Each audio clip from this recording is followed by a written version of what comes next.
Hey, I spelled his name right. Wow. Wow. Ken Burns over here. Hey, Yeah, geez, yeah, real it's good that job there. new software I got, man. I'm sort of testing out the waters. I find, the first video I set up, they had all these little asterisks on some of the stuff I was using, and I went to process it, said watermarked version. I'm like, wait a minute, I just bought this stinking thing, and it turned out that there's some things that you would have to pay for, like $50 a month to use them. I'm like, no. Well, anyhow, good evening, Saturday. We're gonna go into something that I know a lot of people have been waiting for. Nathan was kind enough to jump on here with us, and you guys are going to get a great rundown on the new GBACW simple rules. All right. And he's going to bring up a vassal mod. He's going to give you all some playthrough examples, show you some of the different things that are going on. He fortunate enough that he sent us the rule book. How many pages is in the original GBACW? I think it's 44 altogether. Wow. So we got a 16-page rule book. You can't see because I got the stupid screensaver on. You've got, hold on. No green screen. So, yeah. And I know most of us have already blown through it. I've read about 2/3 of it. Started late last night, and I know these guys have dug through it. Ross probably sat right there in his book lounge and read his. And I know Todd was the first one to get it done. So, and I will say this, very nice job on the rule book. And it's funny because when you look at GBACW and then you look at this and you get into just fire combat, you multiple pages of fire combat. Yeah, not in this book. You really tidied this thing down. And just so we can get this started on the right foot, you've got 4 of us on here. 3 of us are longtime GBACW. Give us the big rules. Let us play the big games. You've got Todd, who has dabbled in the big game and actually likes this idea of the simple rules. And then we got McMurray. Whenever we get McMurray on here tonight, he wants to get in it, but McMurray doesn't play these big mammoth games. So you've got 3 tiers of players here that are interested. Now, the 3 of us that have been playing for years, we don't want this. We never wanted this from the start, Of course, it was Dick Whitaker 3 years ago that set me straight on that and what this purpose served. And now that I've seen the rule book and I've had a chance to go through the rule book, I'm not going to lie, I'm pretty impressed. And I think this is going to be a good thing going ahead. So, Nathan, welcome. Thank you for doing this with us tonight. You guys out there in video land and YouTube land, if you got questions, put them in there. Todd's going to try to grab what we can and try to get any questions answered. But hopefully when he does some demo stuff for us, you guys will see some of the changes and maybe some of your questions get answered. But before we start, Nathan, tell us a little bit about yourself, where you're from, how you got into gaming, how you got into design and rule work, please. Yeah, born and raised in Virginia. I've been, I'd say my first quote unquote wargaming is a lot of Axis and Allies and middle and high school, and then afterwards I discovered the joys of hex encounter gaming, kind of on accident, but played a lot of old SPI games, which is where I discovered GBACW, and then like a lot of other people, got hooked on the new GBACW, the latest GMT versions, with the publication of Death Valley. I had met Dick Whitaker through some of the to know him, and some of the other GBACW principals, and gone forward from there. Virginia. Now wait a minute. You and we've met before, right? Yes, several years ago, right? In when the hotel fell through, and you invite us, the little group of us, to your house. Oh, that right? that was not me. That was no. Oh, what's his name? Gosh, I haven't seen him. So, matter of fact, he's the guy I gave my most fearful sacrifice to a long time ago. Huh. But we had me, tour guide Phil came down. Yeah. Richard Smith was there, I think. Mm-hmm. I don't think Fernbacker showed up, but no, that time, yeah, he was there. The time I'm thinking about. So long. And well, I know. Are you going to be in Harpers Ferry? Yes, I will be. I'm not sure which days. I won't be there for the whole time, but probably the first weekend is what I'm shooting for. Cool. So, And Alan, you're going to be down there. I'll be there. I'll be looking to see you face to face, Nate. yeah, I'm 20 absolutely. minutes away, so I'll be popping in and out down there too myself. So that's going to be good. Good. We get a chance to hook up and talk about some of the stuff. So before you get into breaking this thing down, what Todd or Alan, one of y'all find that GMT page that has that listing. Oh, And because before you get into going over the game, Nathan, I want you to give us some little ins and outs on this listing the GMT put up. Absolutely. You talking about the blog post? Yeah, the one that has the listing of the box they're going to sell or something like that. Oh. With the, Yeah, I got Pack. it. I got you it. got it? Okay. So go ahead. let me see who we got. We got Mikey's out there, Richard Chipman, Casca, good to see you, buddy. Danny Maneuver. Oh no, that's next week. I'm sorry. Chuck, Richard Care, Nate, White Sky. Little early in the day or late in the evening for you over there, isn't it? Pete, good to see you. The Rangers game tonight. Pico Armor, glad to see you back, brother. It's your second time. William, good to see you. Ashley, how you doing? Stuart, nice to see you too. Maybe I'll pull Everybody, it up. if you're hiding in the background, say hello. Ray, how you doing? I know Ray's gonna love this. So 26 y'all out there, say hello. Let us know who's watching. And as soon as we get this going here and take a look at this list, then we'll just turn Nathan loose on Vassal Alan, I guess and let if you him find it. do a rundown for us. You able to locate it? No, I'm good. No, I'm looking. Alan, if you find it, I guess. Oh, you don't have it? No. Hold on. Matthew, good to see you. I don't know why it's not. Computer, 1955. You were looking for the update, right, Jeff? Yeah, I wanted that one that had that list. Yeah. I'm sorry, God. I should have thought about that one before we started. My bad. Hold on, I'm trying to pull it up now. Too busy making intro videos. Yeah, I sweated hard over that. I want you to know. I can tell. It was impressive, the music and everything. I was trying to find some videos that I could put in there, but I said I want to keep it to 30 seconds, and your intro can't be more than 200 megs, so I do some chopping to make that work. There we go. Okay. Well, Chuck, maybe this will change that. You didn't sell the ones you had, did you?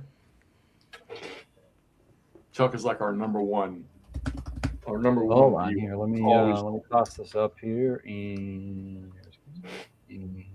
All right, Greg, ask you good. Greg's on watching. Y'all got a game coming your way. 3 of them actually. So Hold on here a second. Share and there Got it we out? go. This is what you're looking bring for. that Right? up. Nathan, give us a rundown on this, would you? As soon as he pulls this up on the screen. You seeing it? No. No. Oh, why am I not seeing it? Okay. We got to pull. Hold on. Let me remove. Oh, add stage. There we go. There you go. There we it go. is. All right, we can Scroll do down this. and give us that listing. All right. Let's see. The box list, Alan. Oh, down below this Yeah. stuff. Yeah, these are all the updates. Okay. Older modules. Yeah. So basically, we're starting with 3-dog, but we know lots of people want to play the older stuff too. So this is the I don't want to call it an upgrade, but conversion to allow players to play some of the older games with the simple version rules. So in order to make the player's life as easy as possible, there's actually a separate simple version battle book that is totally standalone. So there's no cross-referencing. You already have the rule book, a battle book. We don't need 2 battle books to cross-reference. So it's very much a player's convenience, make things easy to get into. So there's a bunch of those because that's covering a bunch of games. Also, there's going to be a player's guide similar to Alan Dickerson's player's guide, or whatever he called it by Swords and Bayonets. So make the player transition as easy as possible into the series. That's Stigler for those of y'all that don't recognize that name. Then, every game will have its own simple version pack, which is just a double-sided 8.5 by 11, which covers both the terrain effects charts and all the combat charts that you need. Oh wow! There are going to be 4 counter sheets, which include some simple extras. There's optional single gun type batteries. So for those of you who don't want to play with a stack of 4 counters to represent 1 battery, we've provided an alternative. And if you want to use them with the full rules too, that would be just easy to substitute. Additionally, there are going to be some separate leader counters. Again, player convenience. The division leaders and the brigade leaders do not use all the values that they have on the counter, so these counters just omit the values that are not used. And then the other big thing for the counters is for Death Valley, they're going to be duplicate units, so that way every battle can have its own set of units, and you're not sharing units between battles. Oh, okay, that's cool. So so I think when we first saw this list, one of the questions we had was, wait a minute, are you guys adding a whole bunch of new informational counters? But when I looked at the rule book, looks to me like the stuff that's in the current games already is what you're using for information. Yeah, there are a handful, I can't remember the exact number, but the total number of counters, the informational counters, is less than 30 for simple. They are more memory aids because all of the fire is pre-designated. So if you want to play quickly without them, they aren't strictly necessary. In my little demo, I'll use kind of a little substitute, but also the efficiency pools are slightly different in simple version, so there are some additional counters needed. A handful of new efficiency markers, etc. So there's I don't want to say there's a lot going on there, but the bulk of the counters are more player convenience. And you're right, there aren't that many informational markers used for simple. Okay. So so mostly the artillery. You said some leader stuff. So okay, that takes a lot of that. And I mean, right. I can get it, because that Death Valley box, Into the Woods, Buy Swords, and Cedar Mountain. For those of y'all that have the Death Valley box, that's a lot of game. Yeah. In that box alone. So I think that's why this probably looks so daunting. But this is a lot of stuff you're getting in a box. It's already it's up for pre-order right now too. What's the pre-order tag on this thing? I believe it's $55. Yeah, come on. And I think actually it covers 55 scenarios. It's right about there. I don't remember the exact total, but it's now. Nathan, did you go through all those scenarios and adapt them to this yourself? Yes. I'm right. That's what's happening right now. Yeah. I see. You're in the process of retrofitting these. Okay. There's been a lot of work done in parallel with 3Dog, but there's still some work to do. Yeah. Okay. Awesome. All right. So before we get to kicking into the Vassal thing, Todd, can any of those questions be addressed? Well, one thing I'll comment on real quick here too is the last bullet point. You're including mini maps for Rutherford's Farm, which I think is probably a premier one for getting somebody into the system. It's very low counter density and very low special rule density. So I'm happy about that. Rather than pull out the big map for. And that's something Dick Whitaker's noticed, that since they were introduced in Into the Woods, the mini map scenarios have been very popular. So this was just kind of an opportunity to retrofit that idea a little bit further back in the series. Yeah, I love the mini map in any of the big games. That's really nice. All right, so here's the first question. Do you foresee a break in the games between GBACSK, we'll just call it that, simple starter kit, whatever you want to call them, and regular, or the idea is just to have both in one box moving forward? Moving forward, the plan is to include them both in the same box. Okay. And we have three more. Let's see. Charles, who doesn't play right now, but has some games. Will these rules be available for purchase separately? Will they work with all older games, including the SPI? So I believe the rule book itself will be made available, online, like the series rules.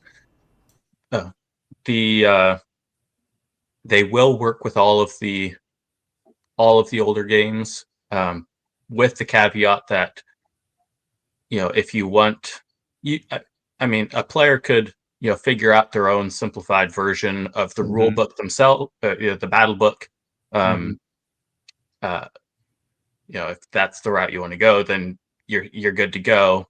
But the plan is to fairly quickly either cover all the older games, or if there's an older game that's about to be redone in a new deluxe version, then we'll leave the older game and just include a simple version for the deluxe package. Okay, cool. They will not cover SPI.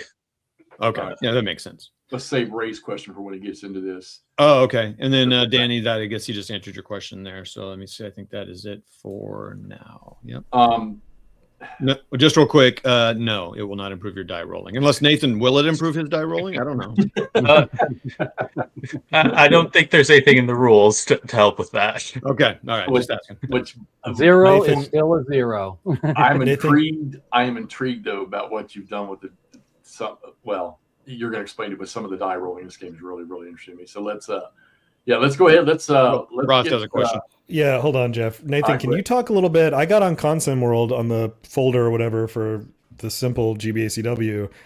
I didn't realize I've seen posts from Richard Berg 20 years ago talking about these rules. Can you talk a little bit about what his vision was, if this is even related to that? I didn't have time to go through the 20 years of posts. So I'm just curious at what point you came in, at what point this quieted down or kind of flared back up, what the backstory is. So I wasn't around for that whole 20 years. I actually didn't get into the most modern iteration of GBACW until after Richard passed.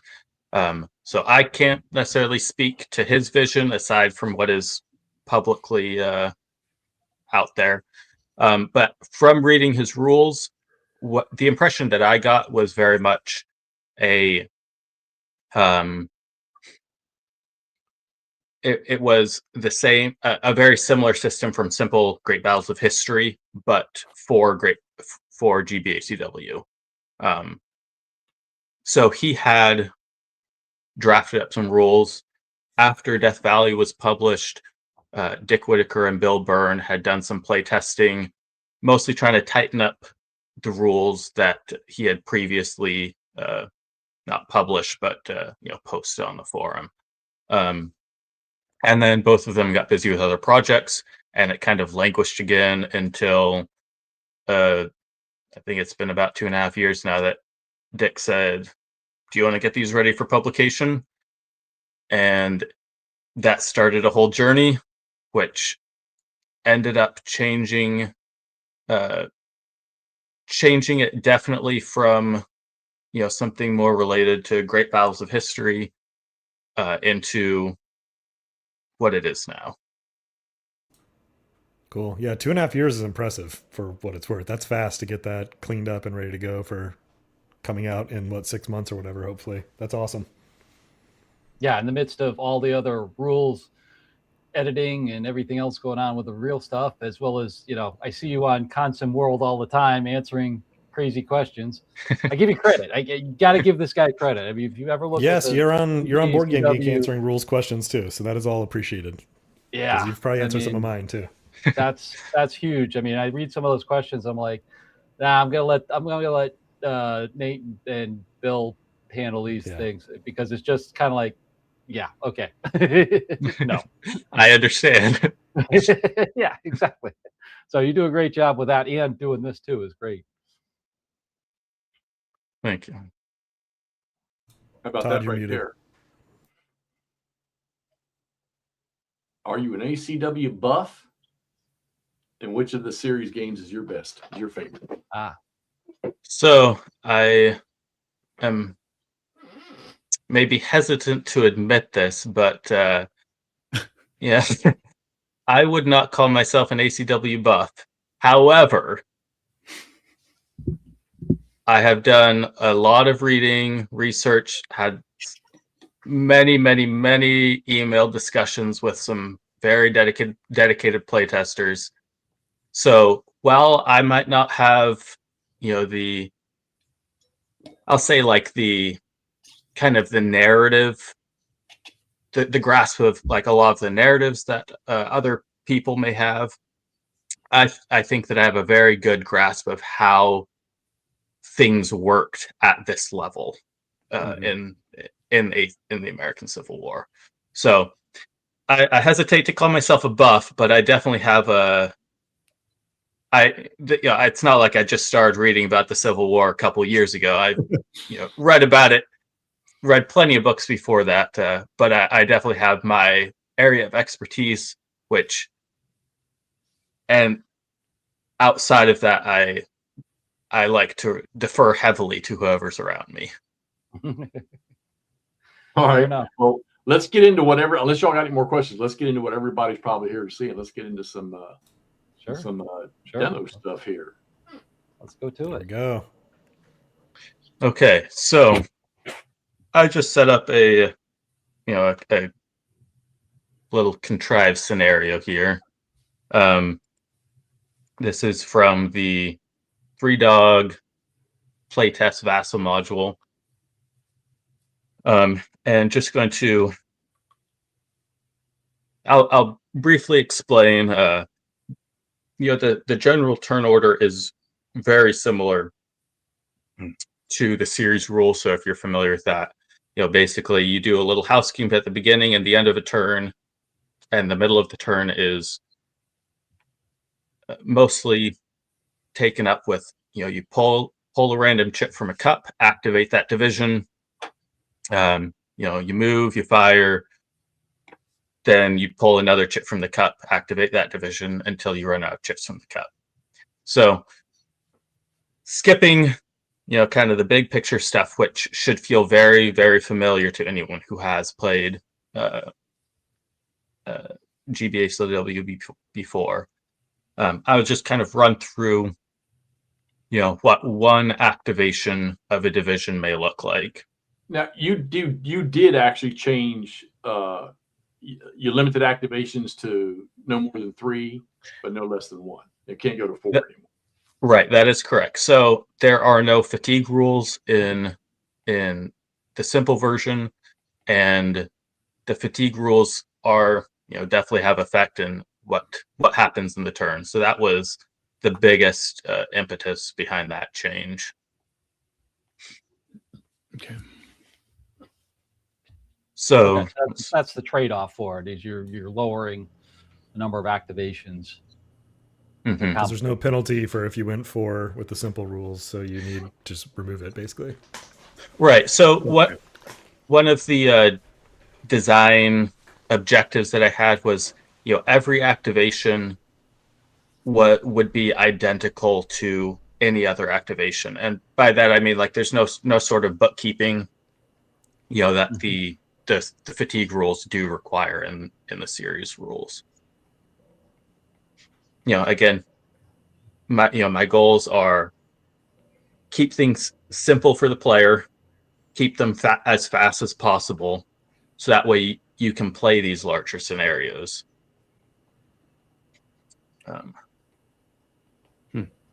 Okay, So makes sense. We'll take Anderson's division here. We assume that theirs is the activation marker that's drawn. and they're going to attack the Union. So the first thing that you do is movement. So unlike the series rules, there is no fire in the movement. Hold on a second. Todd, move my picture down to the lower right corner because he's got informational counters. I'm actually going to go There that we way. go. All right, good job. There we Yeah, go. that's Nice. better. Okay. So unlike the series rules, there is no firing during the movement segment phase. Actually, there is no interruption of a unit's movement from anything. Disordering terrain is in the rules. Approach fire. A lot of these concepts that are familiar to a GBACW veteran. So a unit's movement is completed before any sort of reaction or any interruption happens. To move, you just select a brigade and then move all the units to that brigade. You move to the next brigade and do that all down the line. So since we're attacking, we might as well go in there with. And the presumption they're in the attack orders too. That doesn't change. Right. So the orders in the simple version, there are only two orders. There's reserve and march, and they persist through the whole turn unless the enemy does something, basically is able to attack them. But there is an attack movement, which functions as an attack order, but you can switch in and out of it every time, and it's by brigade. So thank you for bringing that up. So Lang would say is activating under attack orders. As a reminder, you can stick an attack marker with them because it will, as a reminder of that. I'm also going to use the attack markers as a target designator too. So they're using attack movement, which halves their movement but allows them to move adjacent to enemy units, just like attack orders would in the series rules.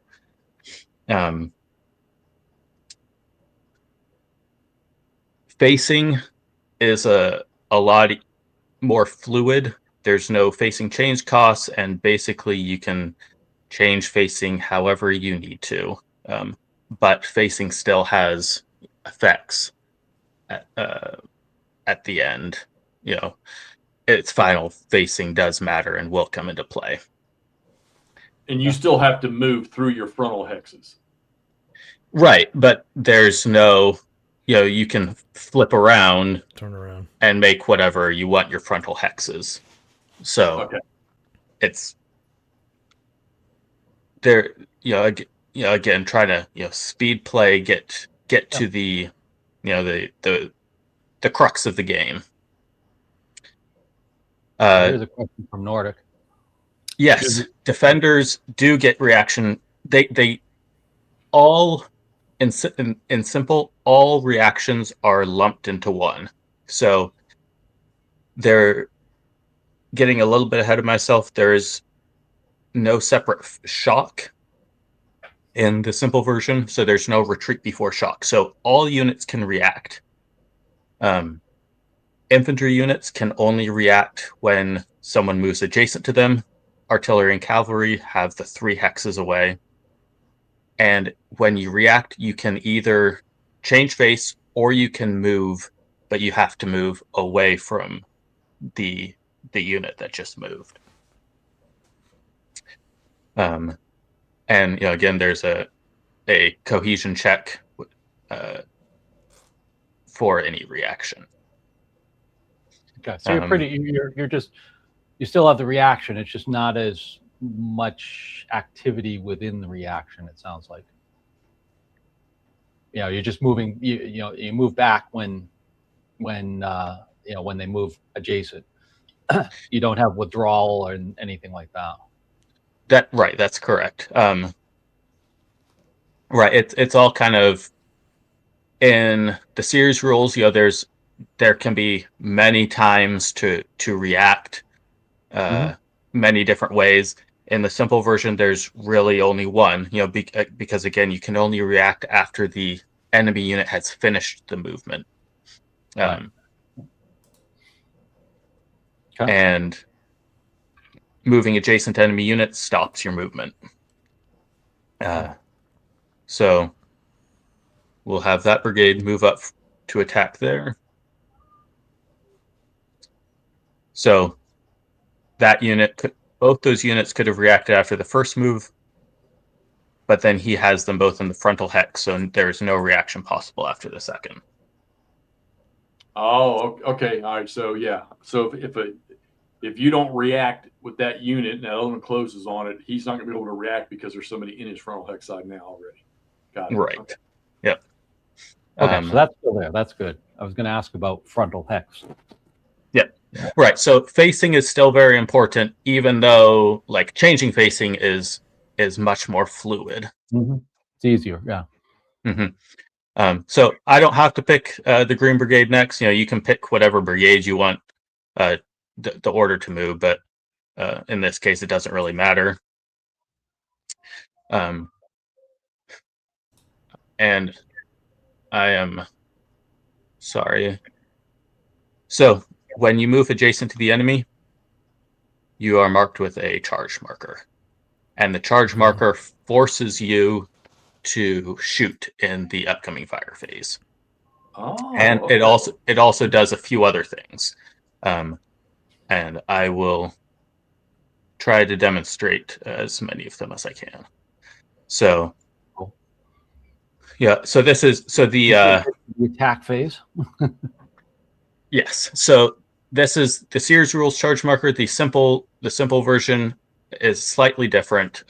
It's going to have an arrow, so you can designate because in the fire phase, all the fire is pre-designated before it's resolved. So it allows for easy, target designation. So let's just pull through or give an example of a reaction. So this final unit moves there, and the 40th New York doesn't want to be there. So he has completed his movement. 40th New York is allowed to check. You check your cohesion first. He passes, then you move up to half your movement allowance, or you could change facing, but that wouldn't make sense in this case. So he's just going to move. We'll say he's trying to run away for whatever reason. This almost folds in the retreat before shock rules. Exactly. Yeah. So if that guy, first off, I like the charge thing. So the charge thing is not something you declare. If you move adjacent, it's automatically. Yes. And if a unit decides to react, so all right. So I noticed, you moved the 1st Brigade lane, and what we've condensed here is you went right into moving the 2nd Brigade too. So you're going to execute movement on all of the division's brigades before you get into any kind of combat. Instead of one brigade moves, everybody fires. One brigade moves, everybody fires. Yep. So you're going to do the whole. Okay, great. Very good. That'll speed up quite a bit. Now, what if that unit fails his cohesion check? If he fails, he is disordered, but he can still execute. But he still executes, correct? Okay.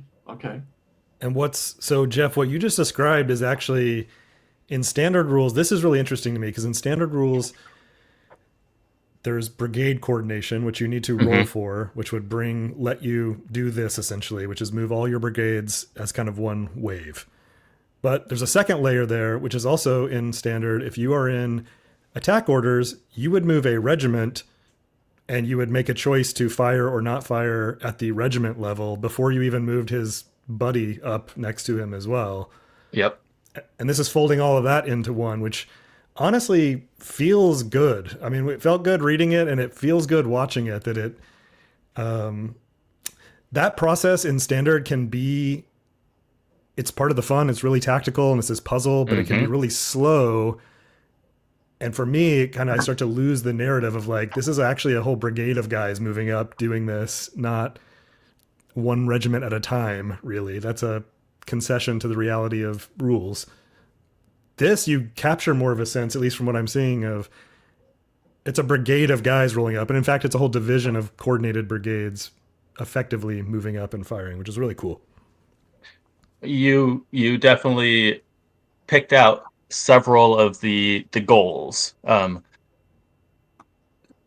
With a larger rule set, a larger rule book, there are different ways that you can get the desired outcome, or the desired feel. You can play around with a lot of stuff.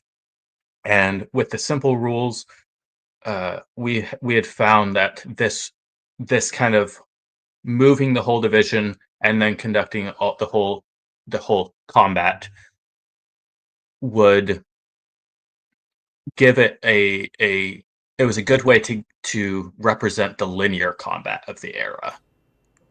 It would seem, from observing, not having played it yet, I see that seems to be accurate from just watching and reading the rules. That seems pretty cool. Oh, and also you moved a whole stack instead of individual units too. Yes. Mm-hmm. You are free to move whole stacks. Okay. See the question about approach fire. Again, going with no interruptions, and also I tried to lay the choices out in front of the player. So there's actually a separate approach fire phase, which will happen after all the movement is done. Okay. So that just really condensed simplified a whole bunch of activities. I like that approach. Yeah.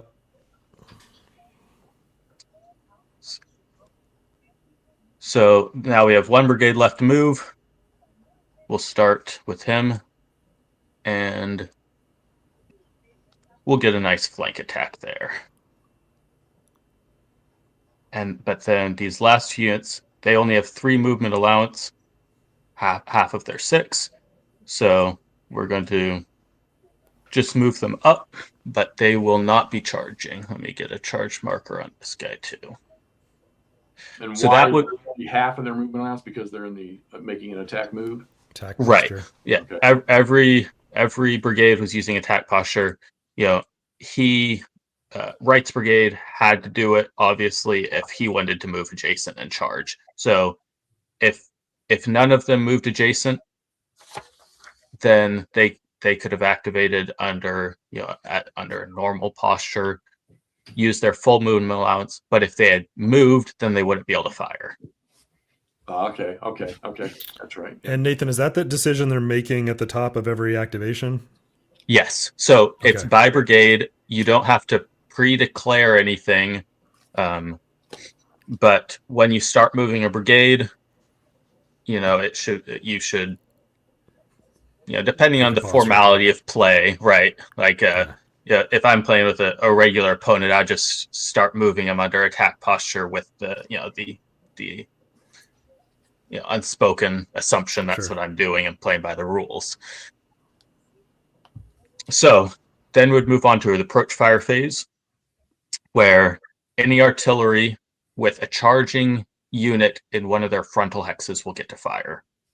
So it is a little bit more restrictive. So, in the series rules, they would be able to fire when they moved in. They will not be able to fire, but this brigade will be able to. So he can pick. There's no splitting fire. There is combining fire where you have multiple hexes targeting one target hex, but there is no splitting fire where you have one unit or stack firing at multiple hexes. So he'll have to pick one or the other, and he'll just pick the one without a leader because it's a little bit easier to hit. And so now that, if there were multiple artillery approach firing, you declare it all and then you'd resolve it. But there's only one And here is a quick glance at the player aid card for Simple. So on the front, you have everything necessary for combat. And then on the back, you have everything necessary for the terrain effects. And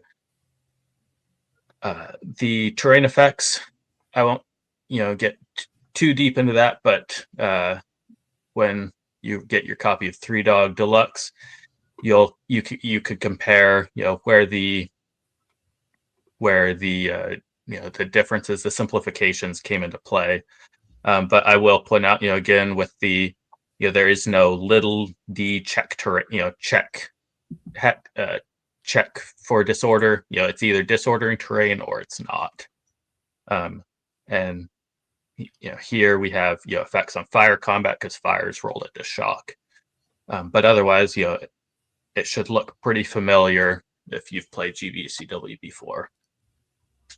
So let's go back. We have P10s firing. Before you get into fire combat, I want everybody to know that you got to do a little bit of math in this, but it's a really, really cool system that they got that I was reading through. It's really, he gives a great example in the rule book. So this is really interesting how this is done. Please. Real quick, Nathan, yes. A question here about the approach fire. Nord's asking, will the approach fire from the artillery be conducted at 1 hex range, or is it at further range? I think you clarified that by saying it's at 1 range, right? Or am I mistaken?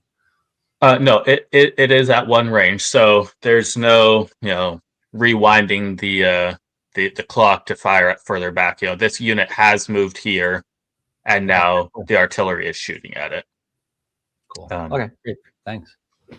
So we got 4 P10s firing at 1 hex range. Let's go back to the chart. So strength point DRM 4, which will be a -2. Weapon. Oh, interesting. Scroll down to the P10s is a +2, so we're at a net 0. It's a clear terrain. Nobody's disordered. He's firing at someone who's charging, but it's not charge combat. No flanker rear. Nothing else applies. So it's just a straight up roll. +0. Let's see a 9. So in Simple, players, of course, are free to play it how they want, but I like to roll 2 dice because there's often going to be a cohesion check involved. Right. And you can, I'll when we do the other combats, I'll kind of go through it more, but we'll just go 1 step at a time. So he rolled a 5 for his fire, which gives us a cohesion check. So there's only, one column of results, and I like to think that it's pretty easy to memorize. They're not too different from each other. You have no effect if you roll real bad. The bulk of yours are going to be a cohesion check. 5 of the results. The other ones will be a little bit more complicated, and I'm sure we'll get to them in the other combats. But even so, they're not as different as they look. The only difference is 1, 2, or 3 losses. So this unit will check his cohesion. He rolled a 4, he passes. So there's approach fire. It looks like you've done away with the low ammo tracking and all of that. That is correct. Yep. Okay. There's Okay, no so low ammo. those guys closed. The Confederates moved. Mm-hmm. The first option to be performed is any artillery can do approach fire. Mm-hmm. Okay, so now, all right, so that's the only battery we had sitting there was approach fire. Now, in response to Nord's question, the other gun that is sitting over there with that other brigade to the right. Oh, wait, you come. Yes. Can that back on your map so I can? No, sorry. So that other set of cannons over, can those guys approach fire or anything? So I pulling up the rule book, just so because I was like, this would been good to go. So so we have the movement and rally phase.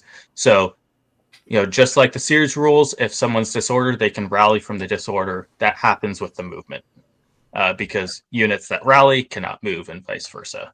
Then we move to the approach fire phase. So in order to approach fire, the artillery must be in good order, non-phasing, and may fire one charging stack in either of its frontal hexes.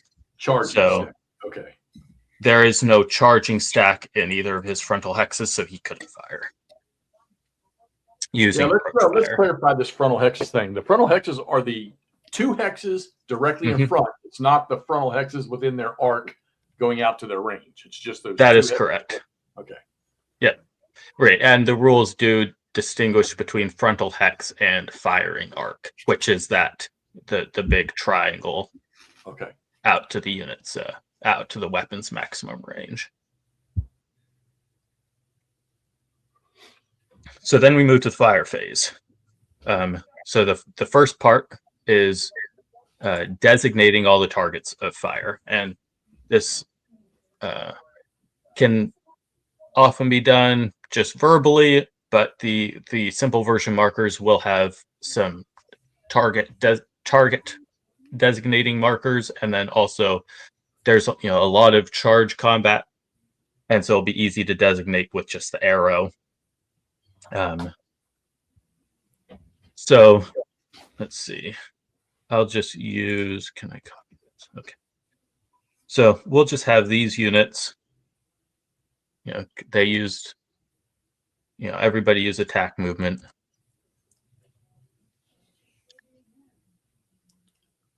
We'll just go down. We'll just have everyone shoot at whoever's in front of them. So he'll shoot at him. He'll shoot there. Charging units, have to shoot at someone adjacent if possible. So he only has one choice, which is him. That stack only has one choice, which is the same enemy. And then we have 4 other stacks with 3 possible targets. So these middle 2 will both shoot at him, and then 1 and 1. So there is. Go ahead. I want to ask you something about the facing thing, because I was reading in your rules. If a unit moves adjacent and then goes into the charge, you put the charge marker on it, and the enemy unit or the non-phasing unit decides to react and withdraw. If a unit is in charge, it's mandatory that he has to change facing towards a unit that's adjacent to him. I will just pull out a few, little demonstrations. This is a unique rule that I think a lot of people may miss. Right. So let's say this unit, the Confederates charge, and for whatever reason, they want to face like this. Right. Now the Union can react. He moves away. This guy's still charging. So in the fire phase, when you're designating your fire, he'll actually need to change his facing so there is a target in his frontal hex. So he has to. It's not voluntary. He has to change to face. Right. When you charge, when a unit charges and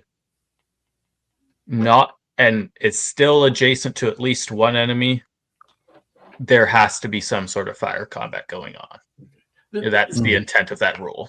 A rule like that is promoting the combat in the game to getting the game moving, in my opinion. So right. It's to prevent a player from trying to pull something sneaky to do whatever he wants to do with to move adjacent to an enemy unit without having to shoot at it. No, if you move adjacent to the enemy, and they do not all react away from you, there's still going to be combat. Good deal, Mikey. Appreciate that, buddy. All right. So you can't really lock up an enemy unit to do something else. You've got to fight. You've got to charge them on there. So that's interesting because that changes tactics a little bit too. Okay.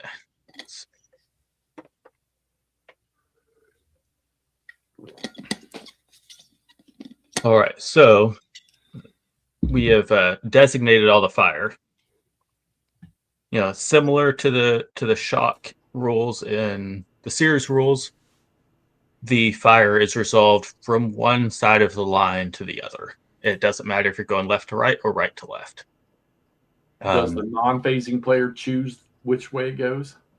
No, the phasing player chooses, but if there's any sort of ambiguity, because not all these combats are necessarily going to be at range 1, they could be further out. If there's any ambiguity, when a line bends or whatever, the non-phasing player will get to decide what order. Okay, and also too, and I don't know about, you may have mentioned, I may not have been paying attention, but there's the option for when you're designating your targets to drop a marker. Yeah, I just don't have those markers in the Vassal module. Okay, so there are markers. There will be markers provided though to designate what a unit is shooting at. I got it. Yes. So actually, it's also important for this next section, because let's pull up the rules again. So going down to the fire sequence. So we've designated the fire for everyone. So now basically the phasing player is saying we're going to start from the right side and move to the left. So the first target hex will be this unit. Then the non-phasing player can declare return fire. This unit is not targeted by anybody. He's adjacent to the firing unit, or he's adjacent to the target unit. He could be adjacent to the firing unit too. So he can return fire also. So both of these stacks can return fire at the 22nd Georgia there. Okay. Much like the original. Okay. Mm-hmm. So now is when we roll the dice. And again, like the original, all the dice are rolled, and then the results are applied. So the 22nd Georgia, rolls a 5. So we'll walk through everything again. The strength points. Mind said low ammo.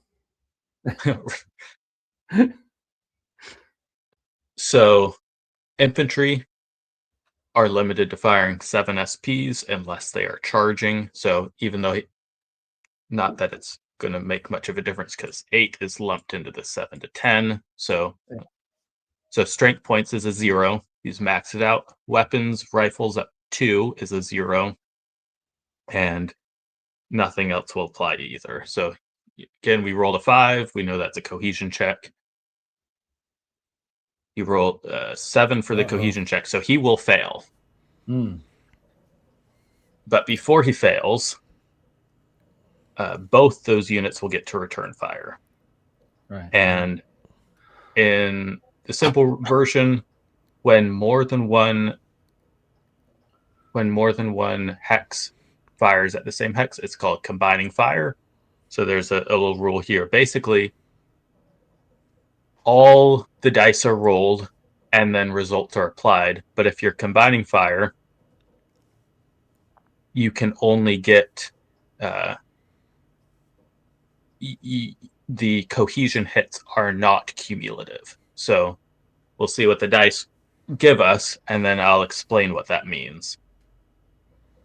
So he'll fire. a 1. That's not looking good because he has 6 SPs, which will be a -1. And then rifles is a +0, so no effect. And then next unit, he rolls a 9. European rifles are also a 0 and a -1. So the 9 goes to an 8. So the Confederate will take a cohesion hit, a cohesion check, and a 1 SP loss. So now we apply the results. So Union takes his hit. So he takes a cohesion hit, then he does a cohesion check.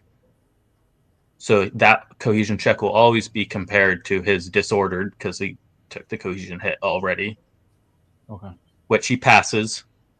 And then his brigade will get 1 SP loss. The brigade takes the SP loss. Interesting. Right. So there's no the unit counters strengths do not change, but the brigade will accumulate SP losses, and then at a certain point, we'll get to that because after the fire phase is the attrition phase, and we'll talk more about what that means. Okay. In a second. So now, I'm just going to kind of quickly run through the second combat a little faster, kind of how I would play it. So, and Nathan, just because you had brought it up, if the 86th New York there had gotten a cohesion check result, you would not do it again because it was combined fire. You use right. So if the other guy got the better result, basically. Right. Okay. But you said cohesion hit and then cohesion check. So the Confederate regiment took a cohesion hit, but they passed their cohesion check. What happens to them if they fail their cohesion check? So if you fail a cohesion check, let's see. I have a little. There we go. So on the back of the simple version battle book is just some additional, Easy. Right. Okay. Awesome. So if you fail, if you're disordered and you take a cohesion hit or you fail your cohesion check and the cause is fire combat, the unit retreats and accrues an SP loss. Got it. So potentially this unit could, let's go back to the fire table. It could get 3 SP losses from the fire table, suffer his cohesion hit, fail his cohesion check, which would mean a 4th SP loss would be suffered. Yeah. Wow. And he would retreat. A quick question, Nathan. How much we want to get in the weeds here? Do those guys have to combine fire if they're going to fire on the same unit? Yes. Makes sense. Combined fire is not an option. It's just how it's handled. If more than one hex is targeting the same hex. Gotcha. Okay, thanks. And your little 2x2 inch chart there for the cohesion hit and stuff, that basically replaced the entire second disorder table. Which is awesome. I mean, that's great because that's a bear to encounter when you're learning full rules. I'm already in love with the 2-sided PAC for the entire game. That's right there. This is cool. So if when you kind of get into the rhythm a little bit. So as the Confederate 3rd Georgia firing at this battery here, as a Confederate player, you just roll 2 different colored dice. I rolled a 0, so I know that's not good. And then I even rolled a 5. So even if I somehow got a +2 on my DRM, I know he would have passed the cohesion check. I'm not even checking what the DRMs for that shot are. That's cool. Okay. Yeah. Yeah. And so when you're playing, it's not like if I shoot at Ross's unit, I'm rolling the combat result and the cohesion check. A little rule of thumb in simple version the high die rolls are the deadly ones. So you roll high on your cohesion check, that, something bad's going to happen. You roll high on your fire die, something bad's going to happen. If there's a die roll where something bad's going to happen, higher means it's deadly. I appreciate the consistency. I see you similar to kept the- it so consistent. You flipped the leader casualty from 0 to 9 as well. Yes. So, and Nice touch. a diehard, if you want to play with a 0, be my guest. But I'm just going for the consistency. So there's sense. nothing to extra to remember. You're like, I can't remember. Right. High is deadly. If I roll a 9, we're playing by the 0 rule. If I roll a 0, we're playing by 9. So then the battery firing back, same thing. You have 4 and a 1. Well, it's going to take a plus 3 DRM to get up to anything that would cause an automatic hit. And at range 2, what guns are these firing? These are Napoleons. So this might actually work out.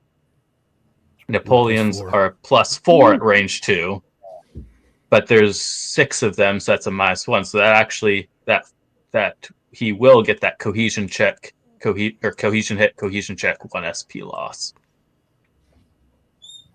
Just barely. And so now the brigade goes up to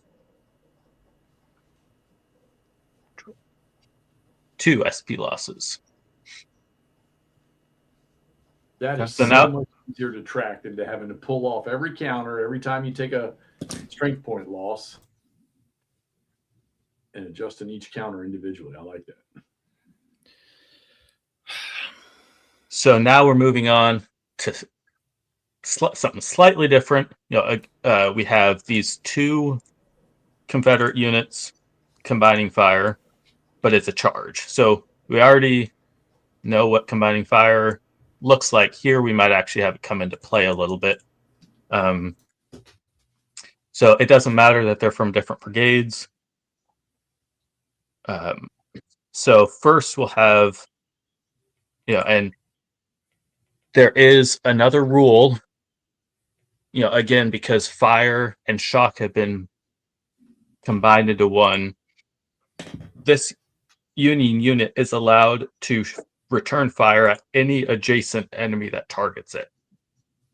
So he actually does have a choice of firing at this unit or this unit. With the caveat, if you fire at someone not in your frontal hex, your weapons DRM is 0. So, so flanked units and units attacked in the rear are not defenseless, but they certainly are not in a good position, as we'll see here shortly. So this just removed flank refusal out, and so not have to do a reaction. There are several optional rules. The one that I highly recommend playing with is the refuse flanks, and we're going to get to that here when we get over to this other side. So I'll run through this one a little slower just so you can see what the difference is with a charge. 61st Virginia is firing. He's got, he's got 7 with rifles.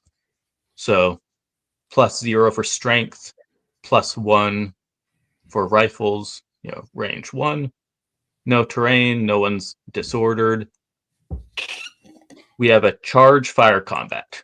So the +1 charge fire combat applies to phasing units that are charging and non-phasing units that are targeting a charging unit. So the Union unit actually will also get this +1 fire combat. Evening, Mark. So he will end up with a +2. And that's a bad one. So the 8 will go to a 10, and a 9 will always fail a cohesion check. So leaders subtract 1 from the die roll, but it doesn't matter what your cohesion is and how many leaders you have, you will fail on a 9. Oh, so that's an automatic now. Okay, interesting. Mm-hmm.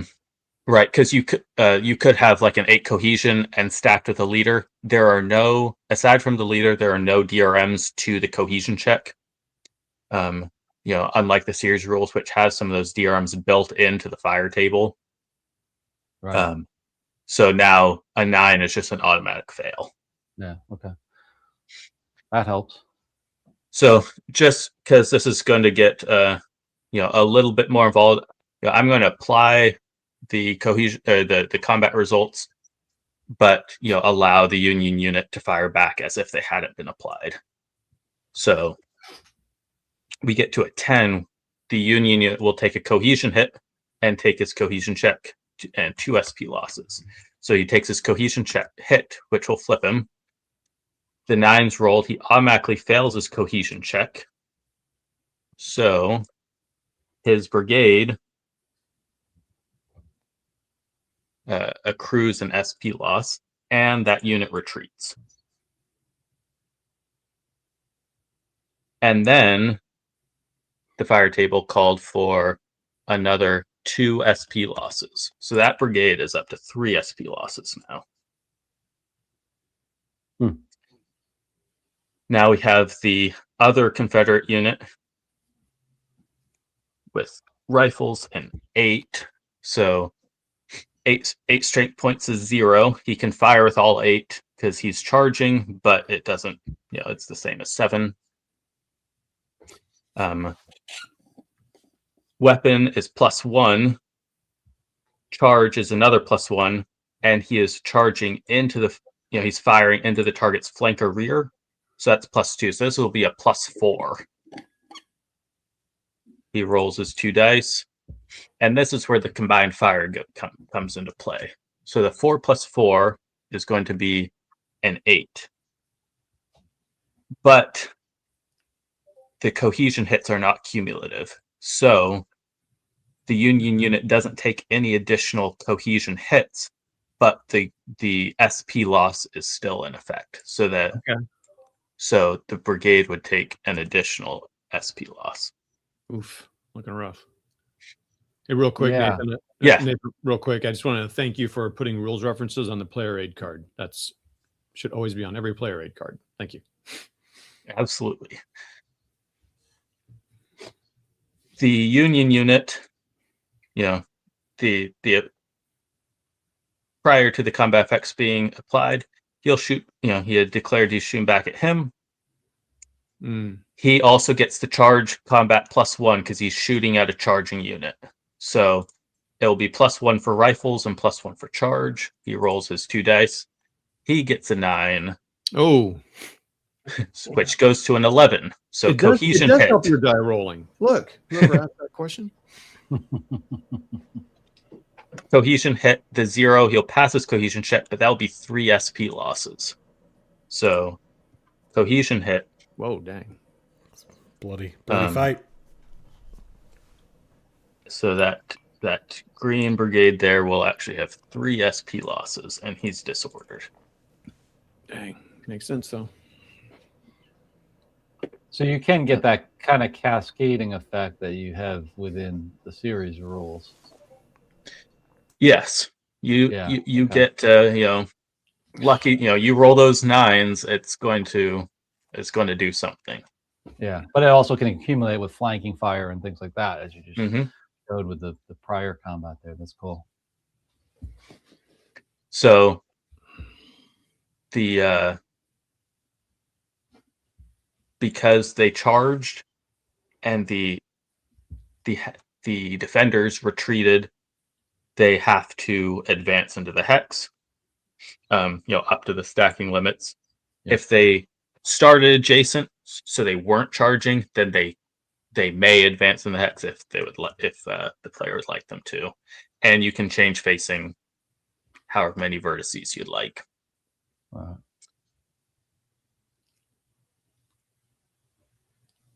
So here I am going to quickly it's firing. Both these units are firing here. I'll just quickly run through the Confederates, and then I'll break down the Union a little bit more because something new is going on here. Sorry, just one other thing to point out. I was just looking at the firing sequence, and as it's wrapped into one, the whole shock and everything there is wrapped into one. You don't have probably the most forgetted rule of the series is that post-shock disorder in here, except for cavalry, I say, right? Yes. So and that is an optional rule also. Oh, that's optional. Okay. Yeah. So there's a little optional rule at the end. If you want a little bit more flavor with your cavalry fights, to make them feel and a little bit more historical, and also to differentiate a little bit more from infantry. There's a couple of rules that you can adopt. Yeah. Well, I just think that the whole post-shock disorder is probably the most forgetted rule within the system. Yep. How many times have we gone back and said, "Oh shoot, I forgot to do the post-shock"? Yeah, and it's often pretty devastating because you forget it when you're doing it, and then you cause combat ineffectiveness because you just disordered your entire brigade. Oops.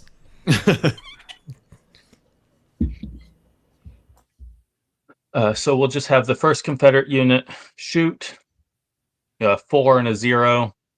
He's probably has a +2 DRM. Actually, it probably only has a +1 because he has 6. He only has 6. So that's and the 0, he's not inflicting anything there.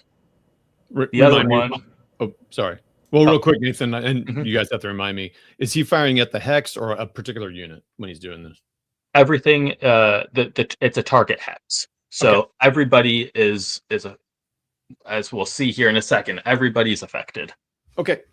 So the 12th Virginia fires, and he rolled a 7, which plus charge plus rifles goes to a 9, which is cohesion hit, cohesion check, and 2 SP losses. So the cohesion hit affects everybody in the hex all the time, even at long ranges, ranged more than 1 hex. 0 for the cohesion check, and then 2 SP losses. There's a little note here as a reminder. So these SP losses actually get applied to the artillery first. So since there's artillery in this hex, these 2 losses will stack directly under the artillery, and now there are only 2 guns in that hex. So artillery losses are not affected. They're not tracked by brigade. They are tracked by battery. Interesting. Okay.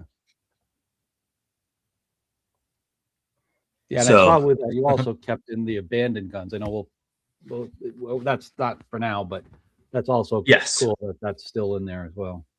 Yes, and it's pretty basically, if a disordered artillery takes another hit and the attacker is still adjacent, then the guns can become abandoned. Yeah. Cool. So the artillery firing back, and remember, I applied the results, but the results aren't applied for the fire because everything's simultaneous. So I've forgotten to declare the return fire, but we'll just say pretend I declared against him. Now we have 2 different types of units shooting back. We have 4 P10s and 3 rifles. So what you do, so for strength points, it's 7, so it's 0. So for weapons, what you do is you take the 4 P10s at range 1 is a +2. And then you take the 3 rifles is a +1. So you look at what you have the most of. You have more +2 DRMs than +1. So you start with a +2. Then if there's at least 2 SPs that are 2 higher or lower than that +2, you modify that DRM. So since the +1's not a 0 or a 4, there's no modification. You just use the +2. And so the infantry and the artillery are combining their, they're merging their fire into one set of die rolls. So both of, the whole stack firing together gets a Goodness. Oh, Another rolling 9. lots of 9s. So a +2, that's going to, again, a cohesion hit, a cohesion check, and 3 SP losses. So that brigade already has 3. We're up to 6. Woo. I might just see canister blasting out from that end of those barrels. Nobody retreated. Retreats will happen, from a, what in the series rules is called a second disorder. Everybody's passing their second cohesion check, but if someone had started that charge, if the defender had started the charge disordered, then they would be retreating. All right, so this version of combined fire here is where you do the die roll modifiers, the +2 or -2, whatever. Yep. Only for units that are in one stack. And then the next question I had is, because I haven't heard you say it yet, and you haven't had to yet, is, and because you'll straighten me out here, if it's still for infantry, it's still only 7 points of firing out of a hex unless they're in charge. So, yes, So there's basically start with no limit. Everybody in a hex can fire. The exception is only 7 SPs of infantry can shoot if they are not charging.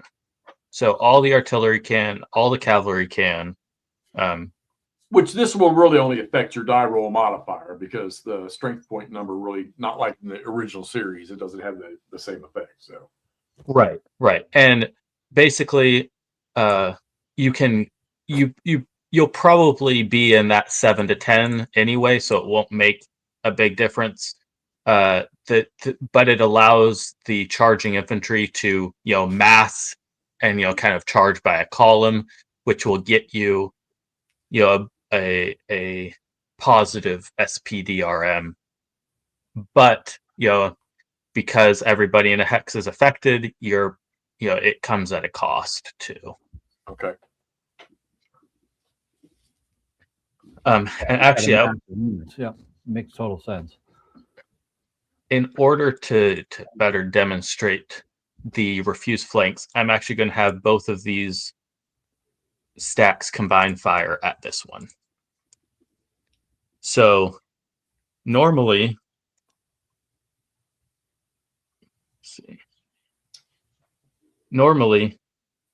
him shooting at the third, I can't read it, would be in his flank. But because this unit has a friendly unit in his rear hex facing the right way, and by the right way, it's either facing the same direction or like this. This unit is assumed to have a refused flank, which means anybody targeting his flank on this side does not get the bonus. Okay. So even though it looks like he's in his flank, he will not be able to get the +2 for flank rear shot.